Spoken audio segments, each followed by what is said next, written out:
Alright. I don't know if you have heard the news. Tragedy has befallen today.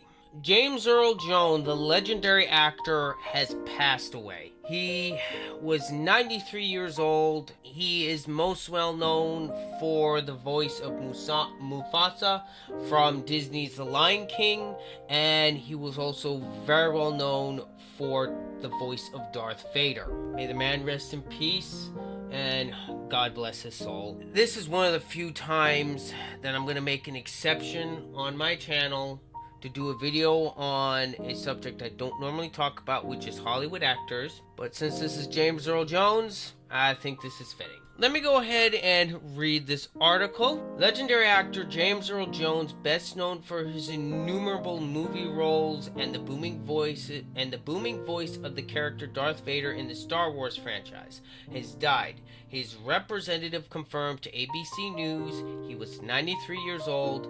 Jones died on Monday morning at his home in Dutchess County, New York, surrounded by his family, according to a longtime agent, Barry McPherson. Well, at least he was surrounded by family. The thespian whose powerful, deep voice brought to life the iconic villain of Darth Vader acted more than 6 decades and won 3 Tony Awards, including a Lifetime Honor in 2017, 2 Emmys, and a Grammy. He was recognized for a Lifetime Achievement by the Academy Awards in 2011.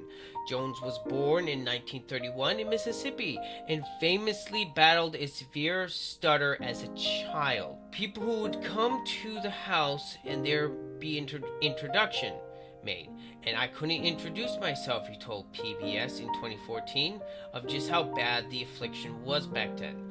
Jones said he learned to stay silent for long stretches at a time.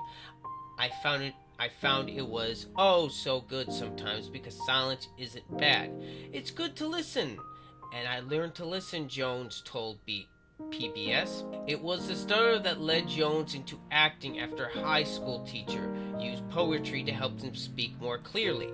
After college and then the Army, serving in the Korean War, Jones eyed Broadway for his start in theater and the arts. In the 1950s and 60s, Jones was a Broadway staple from On Golden Pond to The Best Man. His work earned 4 Tony nominations, winning for The Great White Hope in 1969 and Fences in 1987.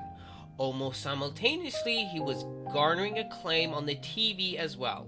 The eventual 2 Emmy Award winner earned his first nod in the 1960s for his work on the East Side and West Side.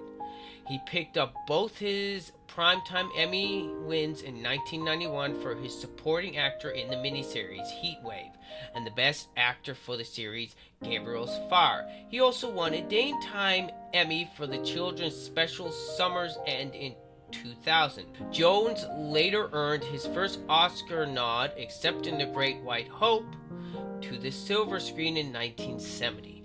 Playing boxer Jack Jefferson, Jones was just the second black actor after Sidney Poitier, who was nominated in 1958 and 1963 to be recognized by the Academy with a nomination. For the better part of the 1970s, Jones continued to juggle his work on stage and TV and film. Then in 1977, he was cast as the voice of a new villain, Darth Vader, in the space saga Star Wars: A New Hope. While bodybuilder David Prowse would be the figure behind the black mask of the Sith Lord, Jones was the voice that uttered so many iconic lines in the film and its sequels, including "I find your lack of faith disturbing," and then, of course, to Luke Skywalker in the 1980s, The Empire Strikes Back, his big reveal, "No, I am your father." Jones was always humble about being the voice of such an iconic foe. "I'm simply special effects," he told the American Film Institute in 2009.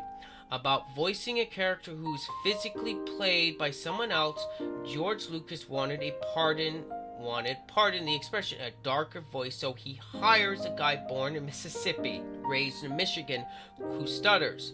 That's me. I lucked out. From all those so-called handicaps, I lucked out to get a job that paid me $7,000. and I thought that was good money. In 2004 documentary titled Star Wars Empire of Dreams, Jones spoke about when he first found out that Darth Vader, the film trilogy's main villain, would reveal that he was a long-lost father of Skywalker, the primary hero. I said to myself, he's lying, Jones admitted. I wonder how they're gonna play that lie out. But it wasn't a lie. From 1977 to 1983, the 3 original Star Wars films would become some of the most revered and original movies of their time, not just for special effects, but also for the shocking plot and themes. After Star Wars, Jones made memorable appearance as Eddie Murphy's 1998 film Coming to America, then starred opposite Kevin Costner in Field of Dreams in 1989. A few years later, he once again lent his voice to a famous character in the Disney animated feature The Lion King. Jones had almost 200 credits to his name, according to IMDb, as he stayed active for more than 60 years, including in movies like The Sandlot, shows like House, and The Simpsons, and in his return to a galaxy far, far away in 2004's Revenge of the Sith. He came back to voice Rebels, 2016's Rogue One, A Star Wars Story, 2019's The Rise of Skywalker, and the 22 Disney Plus series Obi-Wan Kenobi. He also reprised his role in the Coming to America sequel, Coming to America, in 2021. In 2011, Jones was given an honorary Academy Award for the breadth of his acclaimed work. It was while Jones was starting to play Driving Miss Daisy in London in 2011 that he's surprised by co-star Vanessa Redgrave, who waited until the end of the show to let the crowd in on to honor that year. The cast and the Academy held a special ceremony for Jones right on the stage, and Sir Ben Kingsley coming out to hand Jones his Oscar. If an actor's nightmare is being on stage naked and not knowing his lines, what the heck do you call this, he said of the surprise honor. How do I feel? Well, more than flabbergasted. That's the only way I can think of for this improbable moment in my life. In March 2022, he was announced the Broadway Court Theater would be renamed the James Earl Jones Theater. Jones married twice. His second wife, Cecilia Hart, died in 2016 after his 34 years of marriage.